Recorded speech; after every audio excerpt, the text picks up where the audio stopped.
Se acabaron las alertas, pero continúa el mal tiempo en buena parte de las islas, pasadas por agua desde ayer, con situaciones complicadas por el viento y la lluvia, como desprendimientos y retrasos en los aeropuertos.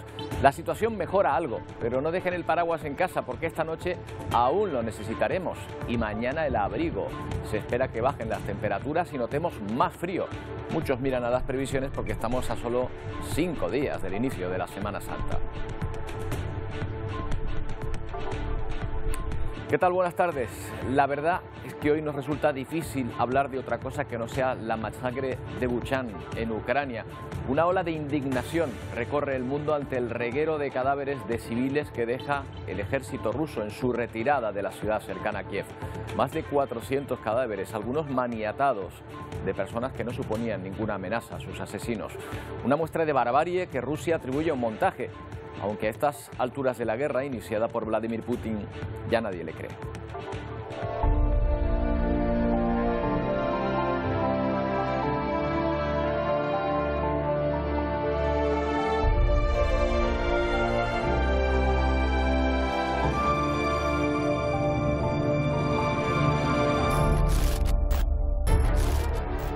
Rusia deja este reguero de muerte como advertencia o como venganza, pero sin respeto alguno a las convenciones de la guerra.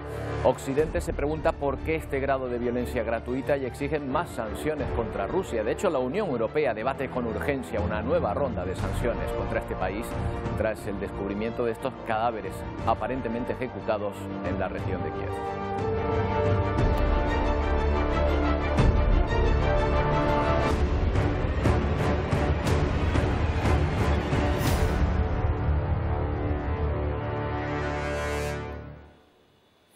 Hoy no tenemos muy buenas noticias porque nos vamos a hacer eco también de otro caso terrible, un nuevo caso de violencia vicaria que nos lleva a esta vivienda de la localidad valenciana de Sueca. Allí se encontró el cadáver de un niño de solo 11 años, presuntamente asesinado por la expareja de su madre. El hombre, con una orden de alejamiento por violencia de género, aprovechó que aún no se había suspendido el régimen de visitas a su hijo para asestarle varias puñaladas. El padre había pedido verlo porque era el cumpleaños del niño. Y también otro episodio de violencia en Estados Unidos, un nuevo tiroteo, esta vez en Sacramento, localidad californiana, que se ha saldado con la muerte de 9 personas.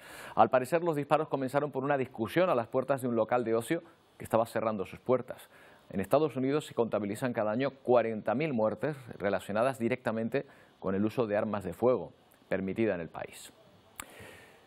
Ni siquiera una guerra es excusa para atrocidades como las que se han mostrado al mundo en la localidad de Bucha, justo después de que las tropas rusas se retirasen de esta localidad cercana a Kiev. Las imágenes que hemos visto en las últimas horas es la de cientos de cadáveres de civiles tirados en medio de las calles.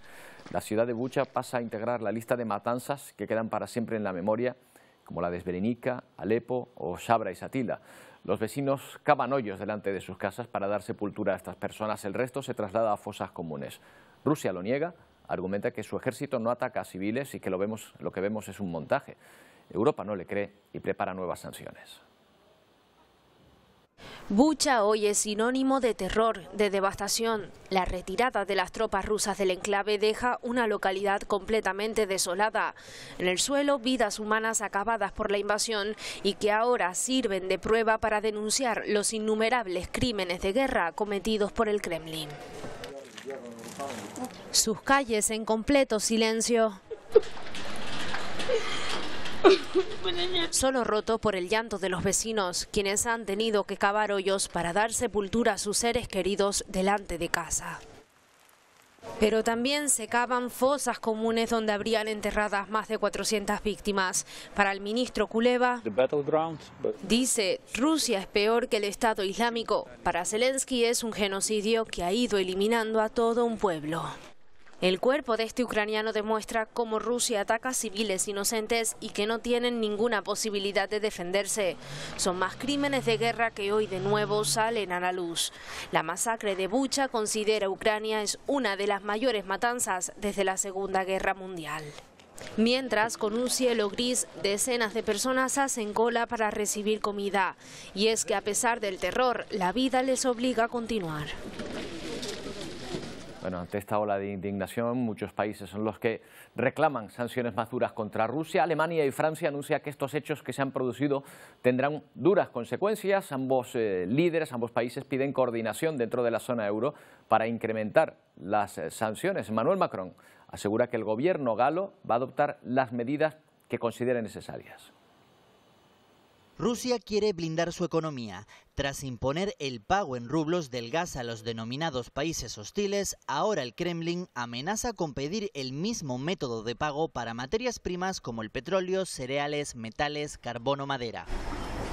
Y parece que la estrategia, según los expertos, ha funcionado. La moneda rusa ha subido con fuerza en menos de 3 días y ha pasado de cambiarse $1.120 rublos a algo más de 80, niveles previos a la invasión de Ucrania.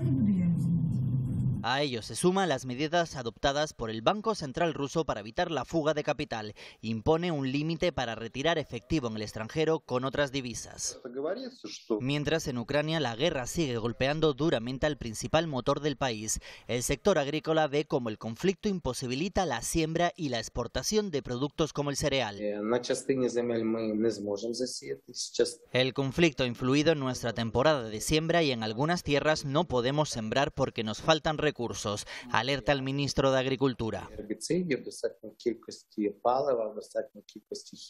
Y las consecuencias también se notan en la frontera con Bielorrusia. 40 kilómetros de atasco con más de 1.500 camiones que intentan cruzar a Polonia. Durante horas los conductores tienen que esperar para poder cruzar el paso fronterizo. El sector asegura que el gobierno ha limitado el flujo de vehículos tras el comienzo de la guerra. Bueno, al margen de las decisiones que se tomen en materia económica, vamos a ver la mirada que nos trae desde este país, desde Ucrania, desde este país en guerra, Andrés Gutiérrez, fotógrafo canario, suele trabajar para El Día y La Provincia, pero que también colabora con agencias internacionales como la ucraniana Anadolu, para la que ha estado trabajando en este lugar. ¿Qué tal, Andrés? Buenas tardes. Hola, buenas tardes, Roberto, ¿cómo te va? Acabas de llegar de allí, de Ucrania, ¿verdad? ¿En qué zona has estado trabajando, Andrés? Pues mira, llegué a Polonia, en Polonia estuve algunos días, luego pasé a Lviv y en Lviv estuve una semana más o menos y luego me fui a Kiev durante una semana más y luego regresé a Lviv y me vine aquí a Tenerife. Bueno, cuando te preguntan qué es lo que te has encontrado allí, porque me imagino que ahora cada vez que hables con alguien y le cuentes tu experiencia te planteará la misma cuestión, ¿qué has encontrado? ¿Cómo te has encontrado este país en guerra? Pues, a ver, ahora estaba escuchando lo de Bucha y es inevitable que se te pongan los pelos de punta, ¿no? Creo que lo que más me ha costado afrontar y entender es esa sensación general que tiene la gente, los ucranianos, de por qué, ¿no? O sea, qué razones de peso existe para que Rusia, Vladimir Putin, haya tomado la decisión de invadir, ¿no? O sea, la gente en las cafeterías, en la calle, lo hablan de esa forma, ¿no? De, a ver, ¿qué razones hay de peso para tener que hacerle esto al país, ¿no? Sobre todo, y creo que es lo peor, es esa hazaña con los civiles, que es lo que más cuesta entender, es lo que más te duele cuando vas a algún sitio, pues, puede ser Kiev, alrededores de Kiev, y ves edificios bombardeados, destrozados, en el que ha muerto gente y te ves a personas rebuscando entre los escombros pues los pocos recuerdos que le pueden quedar. Creo que eso es súper difícil de encajar y de entender, ¿no? O sea, ¿qué necesidad tienes de atacar civiles? Es ridículo, ¿no? Y es la misma pregunta que se hacen ellos todos los días y que sufren. Claro, porque les ha caído una guerra encima prácticamente cuando, en cierta manera, salvo la región este del país, no se la esperaban, no había razones. De hecho, una de las cosas que nos llama la atención es cómo en medio de una guerra la vida cotidiana se va abriendo paso. No sé si tú también fuiste testigo de esta paradoja, de que conviven la guerra, el horror y algo que no debe ser normal con después la vida cotidiana. Sí. Sobre todo en Kiev, por ejemplo. Kiev, cuando entramos, yo entré con un compañero de México, un compañero de batallas que ya será amigo para siempre. Entramos por el sur de la ciudad porque pues Kiev estaba sitiada y lo único que había era un paso por el sur que se había pues abierto como una especie de corredor humanitario y por ahí pasaba el tren y era la forma más segura de llegar a Kiev, era por allí, ¿no? Entonces, bueno, cuando tú llegas a Kiev te esperas que te va a caer una bomba en cualquier momento en la cabeza que ha sucedido. Lo que pasa es que luego te empiezas a dar cuenta que, a pesar de lo sitiada que está la ciudad, de un montón de cosas que hay cerradas y del ejército y gente armada que hay por todos lados, pues te ves alguna cafetería abierta, te ves supermercados abiertos. Y bueno, a pesar de estar escuchando explosiones y sirenas antibomba, pues sí, la vida sigue y te ves personas pues haciendo su compra y yendo a su casa, ¿no? O pasando el perro, ¿no? Entonces es raro, es una sensación extraña. Le comentaba a algunos compañeros que estás en una ciudad que está queriendo ser tomada por un ejército superpotente en el mundo, pero bueno, estás allí mirando Twitter y tomándote un café, ¿no? Entonces es extraño, es una sensación rara. Te digo, notas la presión y la tensión, pero bueno, sí, la vida cotidiana se abre paso. Y en el Lviv, por ejemplo, que es la ciudad que queda más al oeste, la más pegada a la frontera de Polonia, pues las terrazas están abiertas, las cafeterías están abiertas, hay ambiente, hombre, no ambiente nocturno porque hay toque de queda, pero se puede respirar una especie de normalidad, ¿no? Curioso. Que es rota por las sirenas antibomba, pero se respira poco a poco normalidad. Además, mucha gente está regresando al país, que yo creo que es un poco la noticia positiva, que se da cuenta que el ejército de Rusia no ha podido tomar las ciudades que pretendía tomar y pues la gente quiere regresar a su casa e intentar hacer vida normal. Claro. Andrés, estamos viendo algunas muestras de tu trabajo, algunos recursos también que has podido tomar. Hay que tener cuajo para meterse en este lugar, aparte de una vocación muy fuerte, y también tendrás que, esto ya es casi una cuestión personal, Andrés, ¿cómo haces para no llevártelo contigo? Aunque me imagino que será en buena parte casi imposible, ¿no? Pues Roberto, a ver cómo te lo explico. Yo pienso que, a ver, es complicado no llevarte cosas en la mochila, ¿vale? Lo que pasa es que cuando estás en ese momento, cuando estás allí, sinceramente, y le decía a mis compañeros, o sea, cuando me voy a Ucrania, es que tengo la necesidad de sentirme útil, ¿vale? O sea, me refiero, como lo que me siento como fotoperiodista y no sé, como me encanta mi profesión y amo mi profesión, necesito sentir que lo poco que sé hacer más o menos bien sirve de algo, ¿vale? Y creo que, no sé, creo que la profesión, el periodismo trasciende, ¿sabes? De ser el altavoz de políticos en concreto o de dar resultados de fútbol. O sea, creo de verdad que tenemos que estar, y no te explico nada, o sea, ustedes han hecho un trabajo espectacular en La Palma y han estado allí sufriendo con la gente y contando lo que ha pasado, y esa es la esencia de esto, ¿no?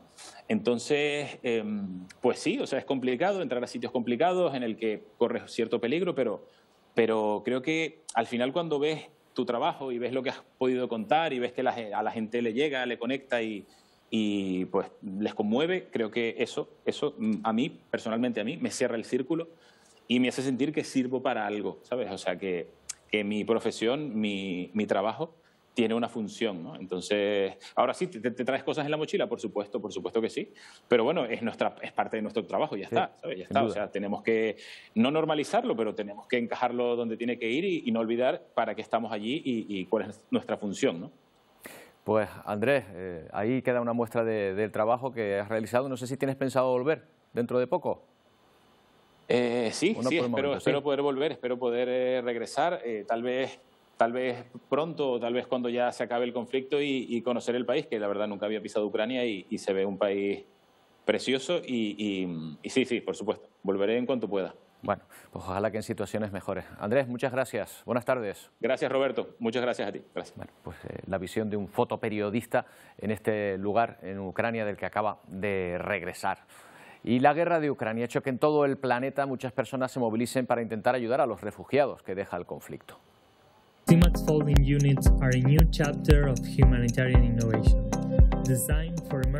Es el caso de este argentino, ingeniero industrial, que desde antes de esta guerra ya trabajaba en cómo ayudar a las personas que se encuentren en una situación de emergencia.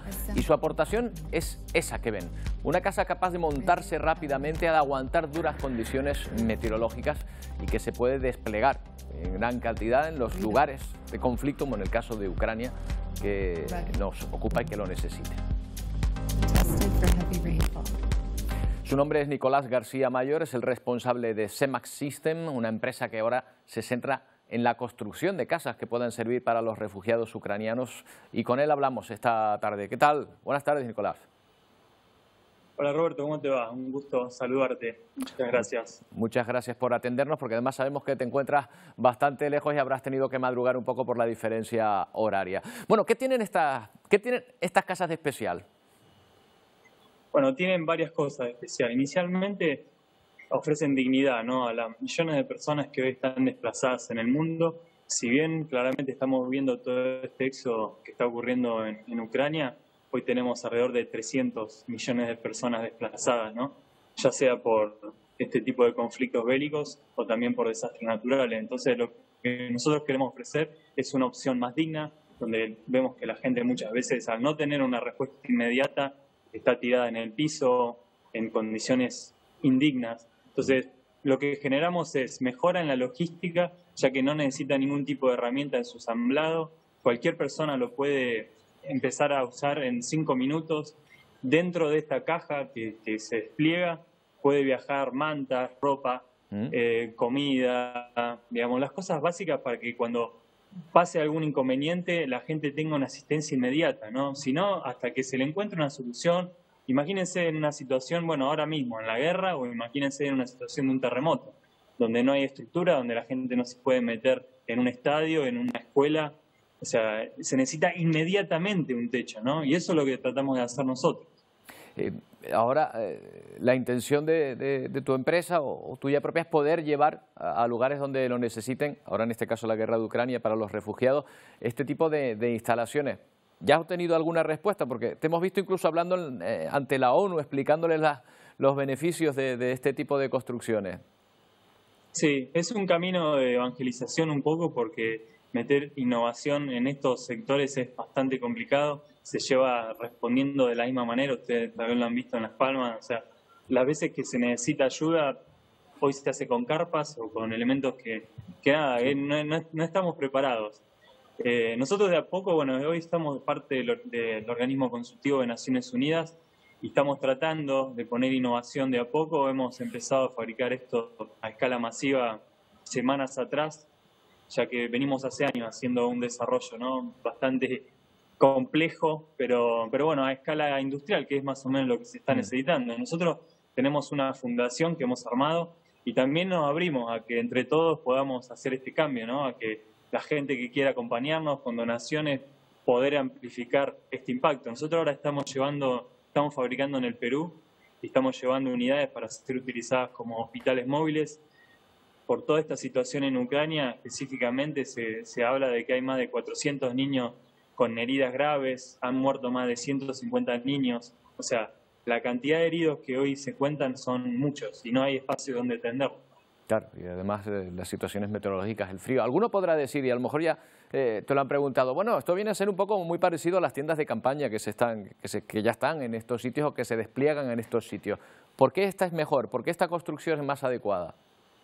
Bueno, inicialmente, imagínate, tenés que armar 100 tiendas de campaña. Cuando llega la logística, llegan los caños por un lado, las estacas por el otro, necesitas herramientas, no es muy fácil. Y aparte de todo eso, no tienen piso. O sea, la gente queda tirada en el piso, si llueve, si hay barro. Fíjense los ambientes que estamos viendo por las fotografías, los ambientes son hostiles.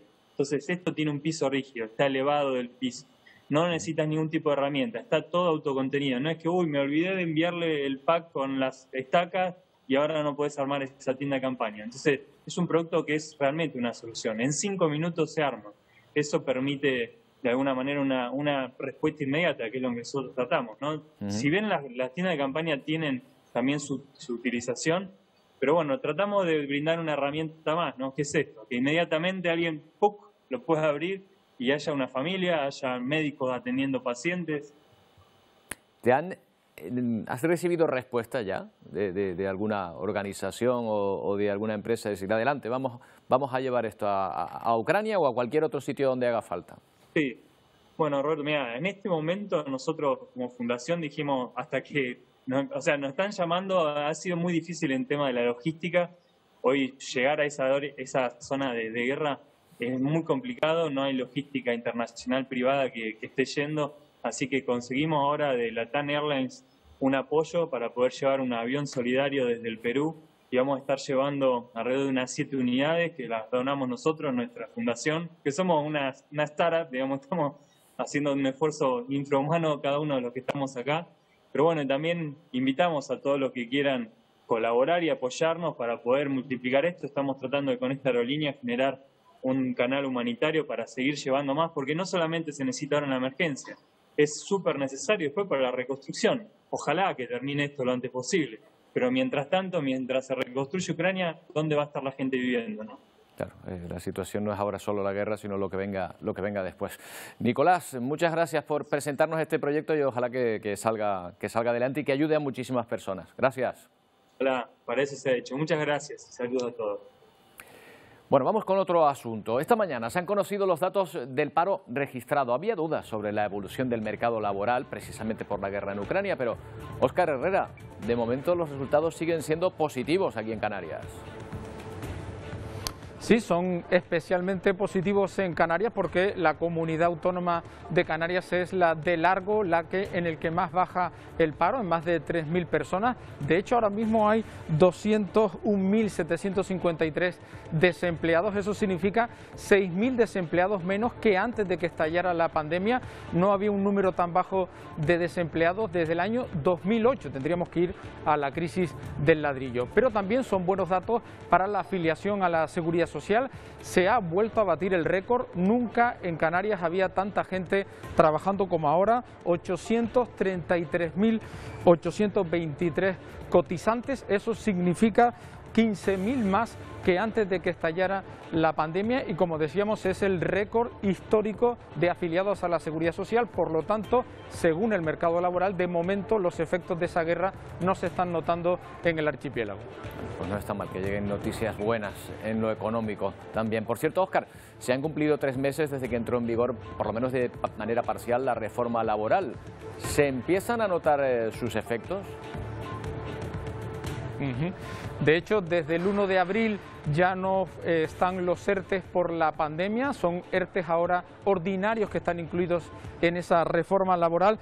A fecha 31 de marzo había unos 9.257 trabajadores todavía con esos expedientes de regulación temporales de empleo, nada que ver con aquellos 231.000 que había en el peor momento de la pandemia, cuando había confinamiento. En cualquier caso, el Gobierno quiere dejar claro que estos datos son provisionales porque probablemente los datos de abril, ese dato de trabajadores en ERTE será mucho menor, porque ahora mismo prácticamente no se puede justificar por la pandemia esos ERTES, tendrían que ser por otros motivos como caída de facturación.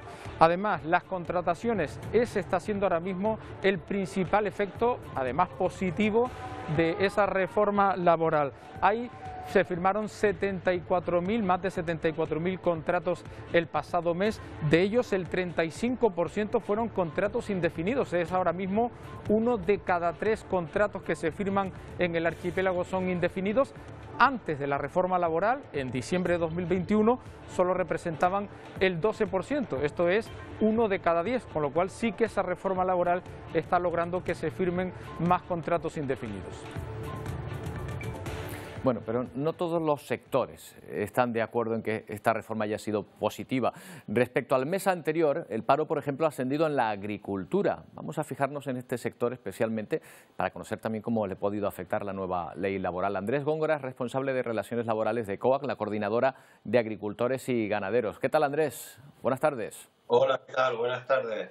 Bueno, aquí estamos viendo que en muchos sectores el paro ha disminuido, en el de ustedes no. ¿A qué lo achacan?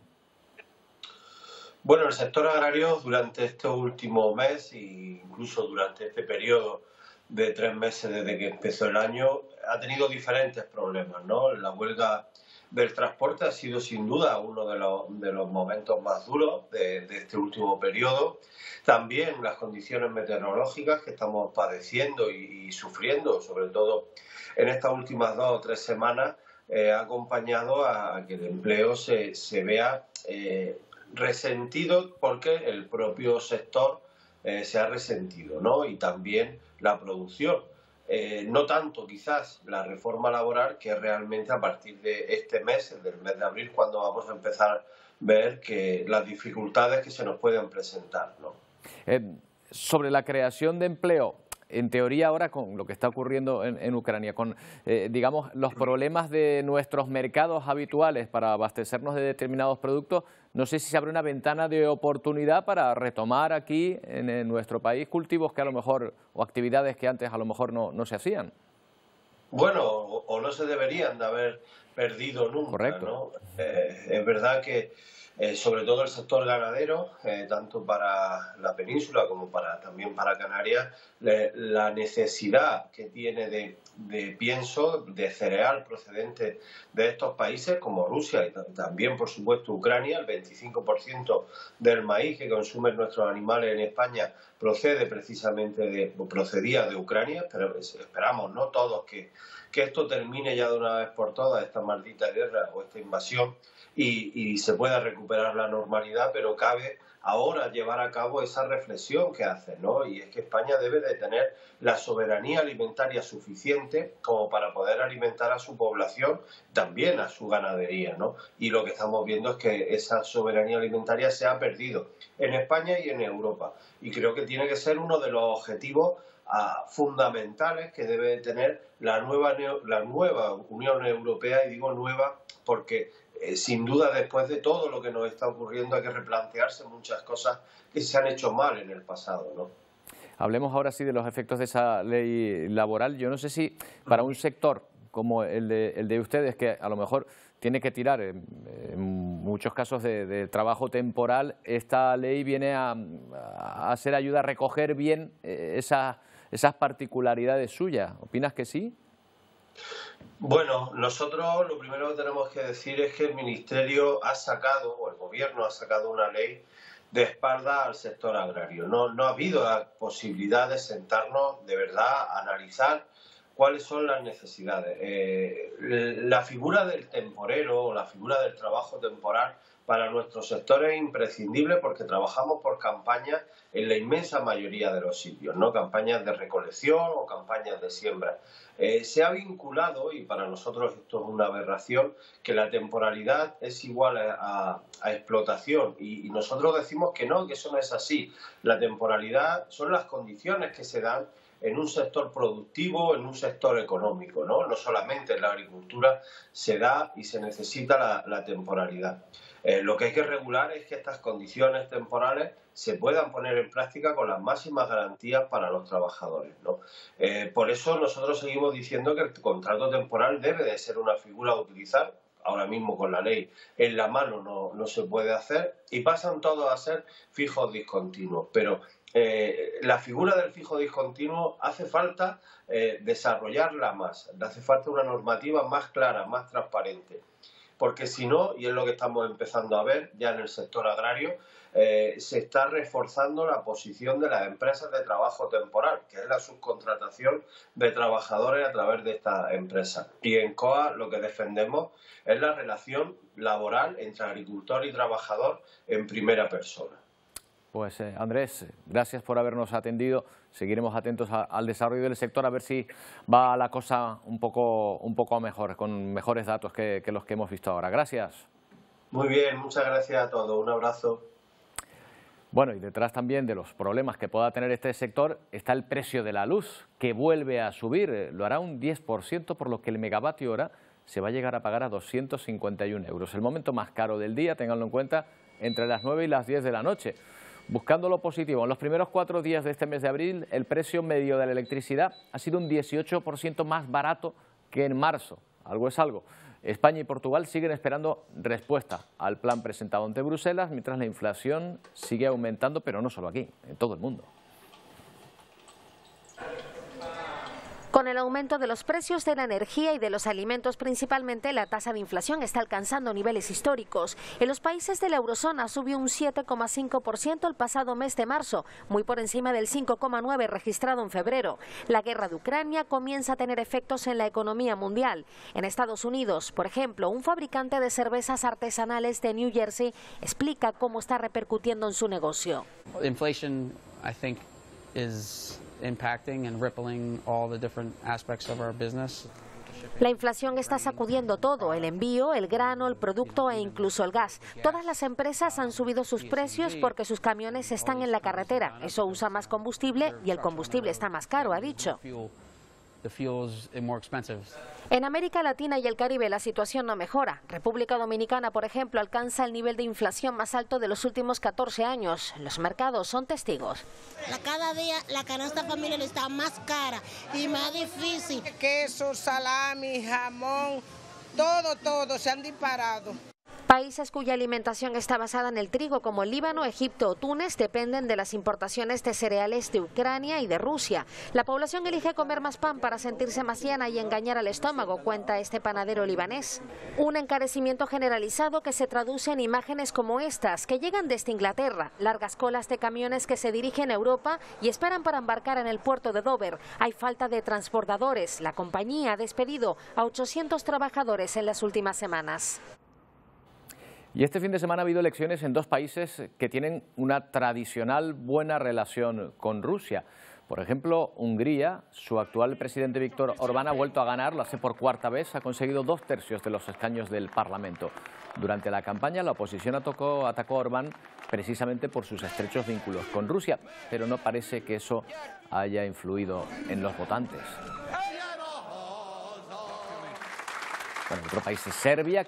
También ha conseguido la victoria el actual presidente, Aleksandar Vučić, que ha conseguido los votos para evitar una segunda vuelta. Durante la campaña, Vučić ha logrado el equilibrio entre el tradicional apoyo serbio a Rusia y sus aspiraciones a entrar en la Unión Europea. De hecho, manifestó que seguirán siendo un país militarmente neutral y con relaciones amigables con Moscú. Cita electoral también en Costa Rica. El economista Rodrigo Chávez ha ganado las elecciones. Será el próximo presidente a partir del 8 de mayo, tras una campaña en la que se presentó como el cambio frente a los políticos tradicionales y en la que prometió luchar contra la corrupción. Angélica Barrantes tiene los detalles. Al ser las 8:20 de la noche, el Tribunal Supremo de Elecciones da los primeros resultados. Con el 95% de las mesas escrutadas, Costa Rica ya tiene presidente electo.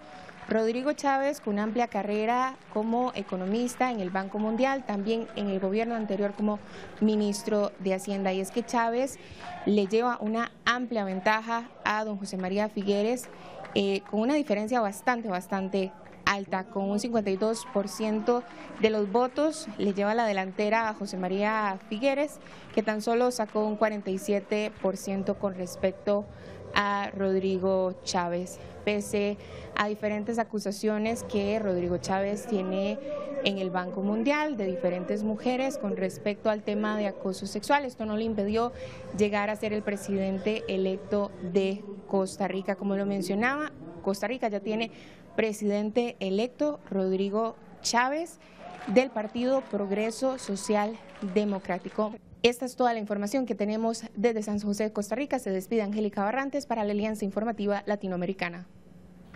Bueno, pues aquí en las islas, tras algunos problemas generados por la meteorología, por el viento sobre todo y la lluvia, estábamos muy atentos a cómo llegaría el tiempo hoy, sobre todo por los aeropuertos. Mónica Darias, ¿ha habido incidencias este lunes? Sin incidencias, desvíos y tampoco cancelaciones, según nos ha informado AENA, y es que hoy la jornada pues está siendo con mucha más normalidad que lo que dejaba el viento en el día de ayer. Más de 80 cancelaciones, 80 vuelos cancelados. La isla que más se ha visto afectada, la isla de La Palma, con 34 cancelaciones, 27 procedentes desde Tenerife Norte y 6 desde Gran Canaria. Pero no solamente ha dejado cancelaciones este temporal, sino también desvíos. Un vuelo con origen Düsseldorf y destino La Palma y un vuelo con origen Gran Canaria, destino Tenerife Norte, han sido desviados a Tenerife Sur, donde nos encontramos en La Gomera. De los 4 vuelos que unen Tenerife Norte con La Gomera han sido cancelados 3. Se han visto perjudicados por estas cancelaciones, tanto de diferentes el día de hoy, que desde hace apenas unas horas la Dirección General de Seguridad y Emergencias ha dado por finalizada esta alerta por vientos en la isla del Hierro, La Palma, La Gomera, Tenerife y Gran Canaria. Durante la pasada madrugada, 97 personas han sido localizadas en 2 embarcaciones intentando llegar a las costas canarias. Van a ver la patera que llegó a Lanzarote con 38 personas de origen magrebí. El grupo de migrantes estaba formado por 35 hombres y 3 mujeres. Desembarcó por la mañana en el puerto de Arrecife. Todos recibieron allí las primeras asistencias. Horas antes, Salvamento Marítimo rescataba una neumática con 59 personas. Llegaban pasadas las 3 de la mañana al puerto de Arguineguín. 4 personas han sido derivadas al hospital, entre ellas una mujer embarazada y un menor. Bueno, en un momento volvemos precisamente para ver la previsión del tiempo, muchos ya fijándose en la Semana Santa. No tardamos.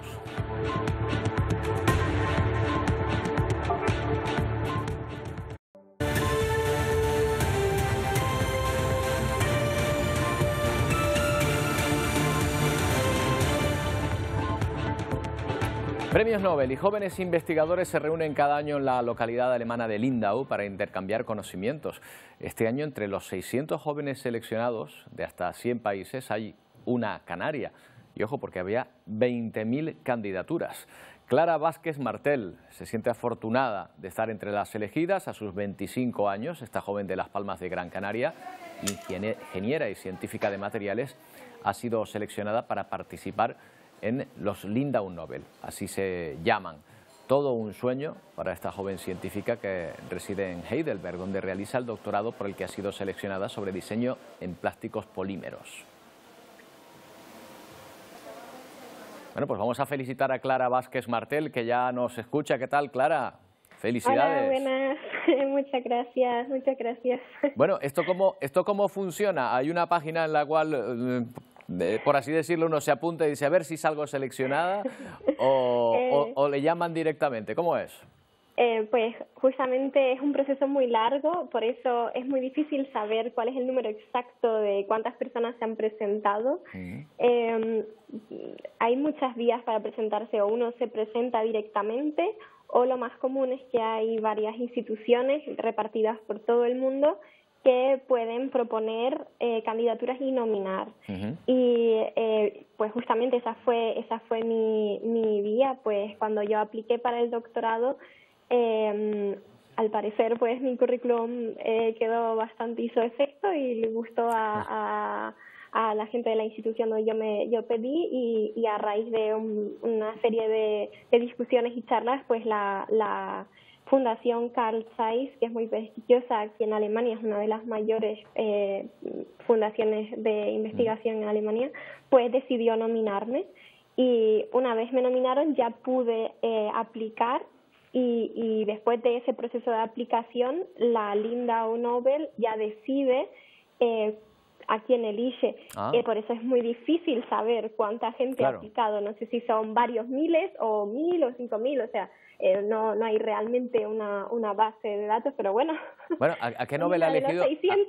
¿A qué Nobel ha elegido usted o con quién va a compartir estas clases, estas jornadas? Yo, pues tengo la suerte que no tengo por qué elegir solo a uno, puedo conocer a todos, entonces es una súper oportunidad. Bueno. Puedo estar mano a mano con los 40, entre ellos está Benjamin List, que es el Nobel del año pasado. Me hace especial ilusión ver cómo es y conocerlos.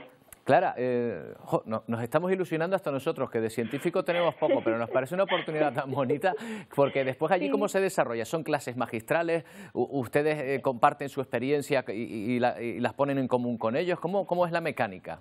Pues la verdad es que el proyecto es muy chulo porque intercalan clases magistrales, como acabas de decir, con pues actividades de discusiones de panel, así open discussions con los Nobel, también de presentaciones de póster, donde supongo que a los jóvenes científicos se nos dará la oportunidad de preparar un póster sobre nuestra investigación y resumirla para poder discutir, y también pues actividades como yoga o un workout por la mañana o ir en barco, o sea, que no todo es estudiar. Exacto. No todo es estudiar, y a veces surgen las mejores ideas de ese tipo de charlas. Clara, tú trabajas en los materiales, ¿no? Concretamente en la física de materiales, de plásticos, polímeros de este tipo. Exacto. ¿Alguno que estés a punto de inventar y que debamos conocer?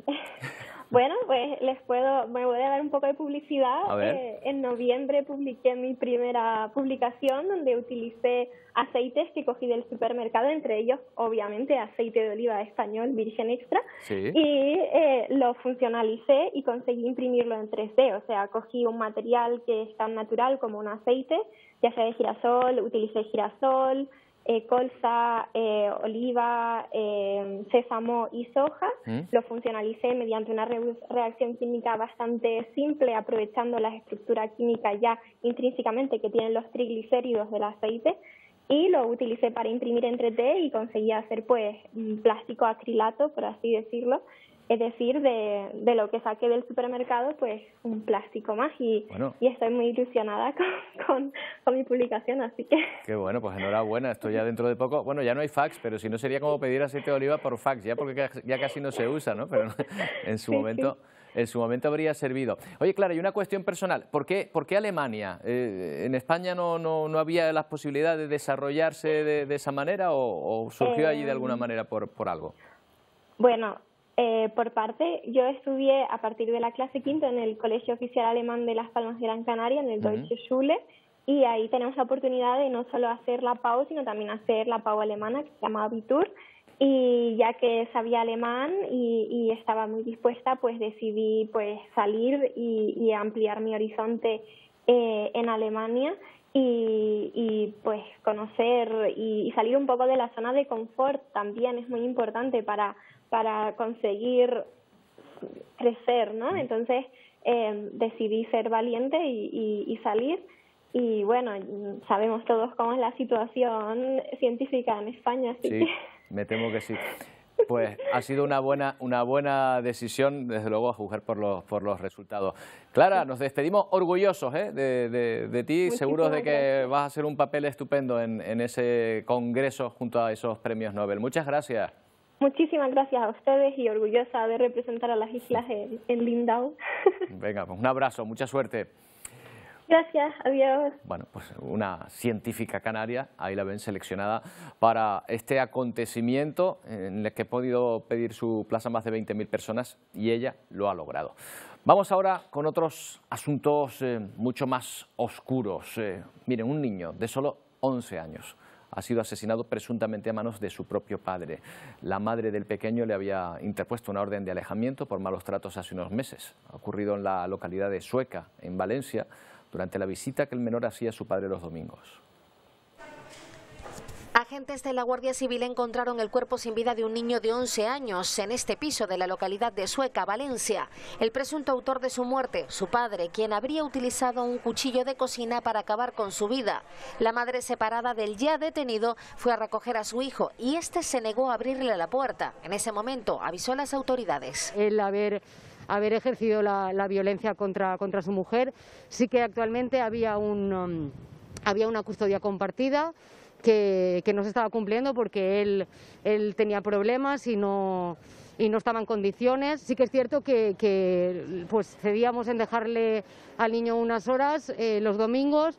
Unas visitas supervisadas por familiares, ya que la madre había interpuesto una orden de alejamiento por malos tratos contra su expareja. La víctima no se acercaba al agresor en ninguno de los casos.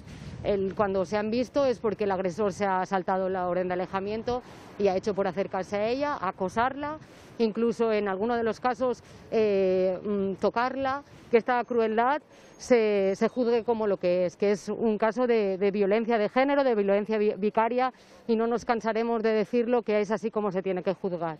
El presunto asesino de 47 años se encuentra en dependencias de la Guardia Civil a la espera de pasar a disposición judicial en las próximas horas. Y hay que hablar también de lo que parece a todas luces un nuevo asesinato machista. En Cuenca, una mujer de 47 años ha sido asesinada presuntamente por su expareja, quien luego de acabar con su vida hirió también a la actual pareja de la asesinada. El presunto autor de los hechos ha sido detenido. Ambos tenían 2 hijos menores en común, de 8 y 14 años, que ya contaban con una orden de alejamiento de su padre. Y desde el viernes pasado, millones de musulmanes de todo el mundo están celebrando uno de los pilares fundamentales de su religión, el Ramadán. El primero en 2 años, además, que se celebra con total normalidad, porque los anteriores estuvieron afectados, ya lo saben, por la pandemia. Llegó la luna creciente y el noveno mes del calendario islámico, o lo que es lo mismo, el inicio del Ramadán. En este observatorio astronómico de Arabia Saudí dan fe de la salida de la luna en fase creciente. Este año el Ramadán ha comenzado el 2 de abril y se extenderá hasta el 1 de mayo. Durante estos 30 días, los aproximadamente 1.500 millones de musulmanes de todo el mundo están llamados a permanecer en ayuno, desde el alba hasta la puesta del sol. Hay excepciones por salud, además de los niños muy pequeños y de las personas mayores.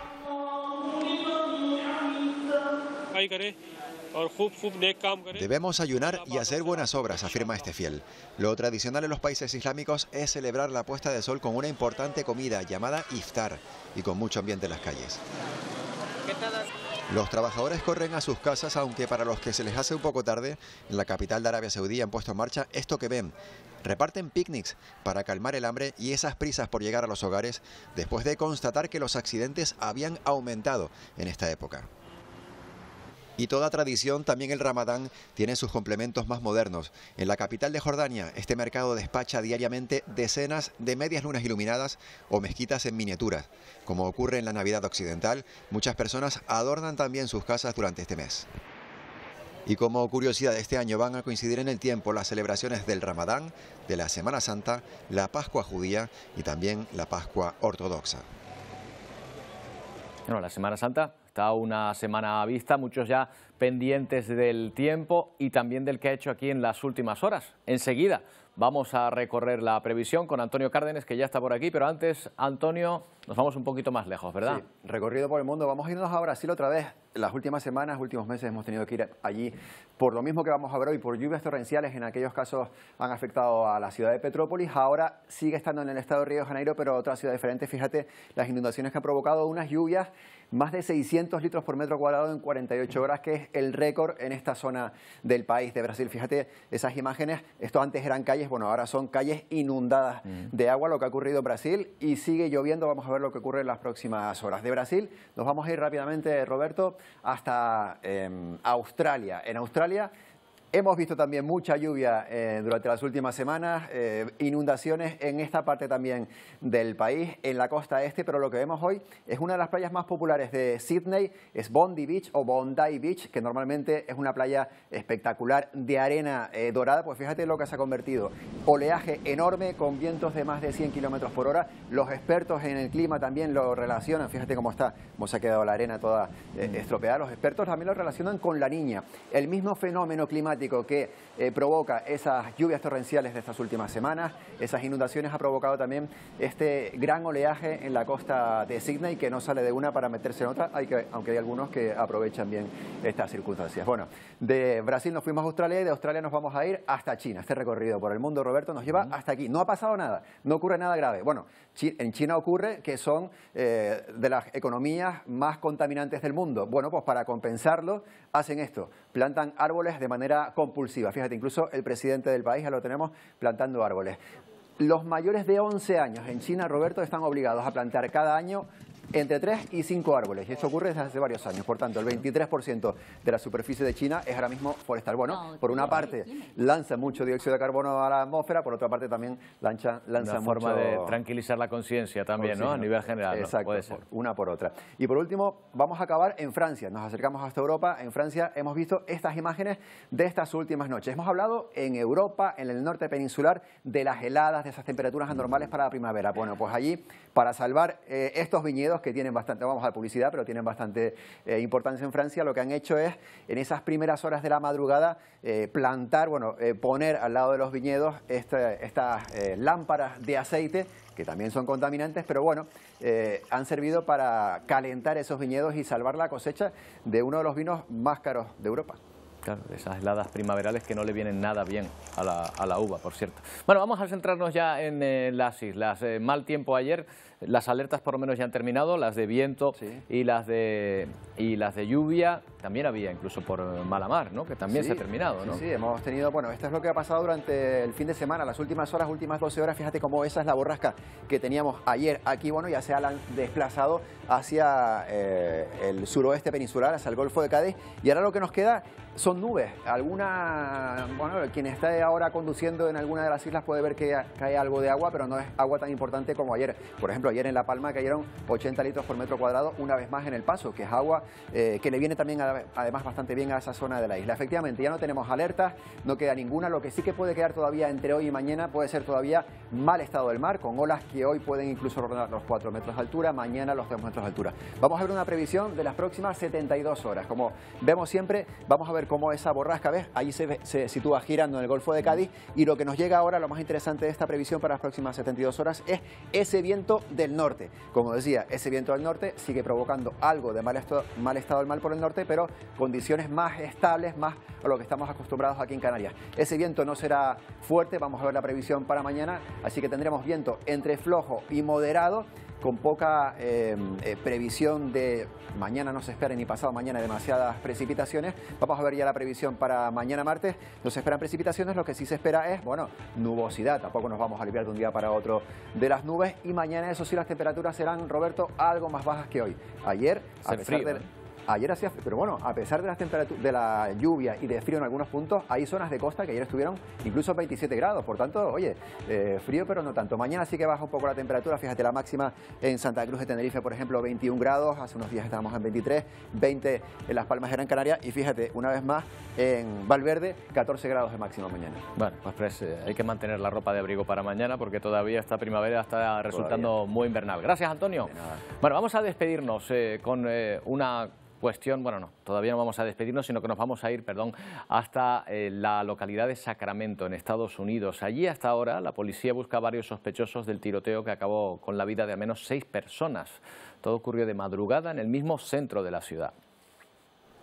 La policía analiza imágenes publicadas por varios testigos y los vídeos de una cámara policial de la zona. Busca a varios sospechosos que pudieron participar en este tiroteo en el corazón de la ciudad de Sacramento. Hay al menos 6 muertos y una docena de heridos.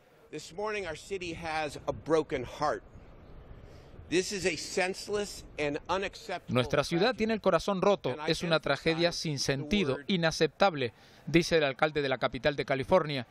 Todo comenzó de madrugada cuando se cerraron los locales nocturnos muy cerca del pabellón de los Sacramento Kings. Por razones que se desconocen, se inició un tiroteo en la zona más concurrida de Sacramento. Estamos pidiendo la ayuda de la población para identificar a los sospechosos, cuenta la jefa de la policía de la ciudad. Cada año en Estados Unidos mueren 40.000 personas por armas de fuego. Y Las Vegas acogió anoche la entrega de los premios Grammy, una ceremonia cargada de música, pero también esta vez con mucha solidaridad y reivindicación. El presidente de Ucrania pidió a los artistas que denunciaran lo que estaba ocurriendo en su país.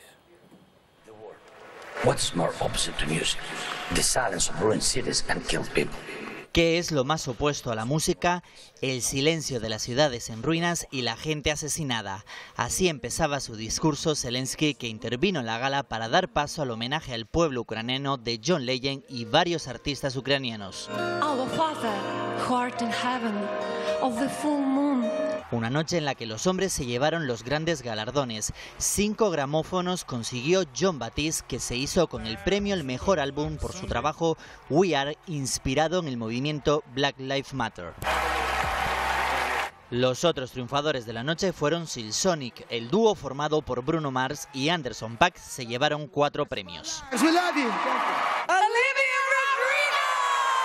Y aunque era la gran promesa de la noche, con 7 nominaciones, la joven de tan solo 19 años, Olivia Rodrigo, solo consiguió 3 estatuillas, entre ellas la mejor artista revelación. Thank you so much. We're going to be listening to some music, we're going to be dancing, we're going to be singing, we're going to be keeping people's names out of our mouths. Vamos a escuchar música, a bailar, a cantar, pidió el presentador de la gala, que condenó el altercado entre Smith y Rock en la ceremonia de los Oscars. También tiempo para homenajear al compositor Stephen Sondheim y al recientemente fallecido batería de los Foo Fighters, Taylor Hawkins. Una gala que se tenía que celebrar en enero, pero se retrasó y se trasladó a Las Vegas por las restricciones por la pandemia. Un evento que se ha convertido en la última gran entrega de premios de la temporada en Estados Unidos. I move my body just like Bueno, pues con imágenes de esa ceremonia nos despedimos con algunos de los artistas que actuaron en Las Vegas. Será hasta mañana, se quedan, ya lo saben, con Telenoticias 1. Volvemos mañana a partir de la 1:30 en otra edición de Atlántico Noticias. ¡Feliz día!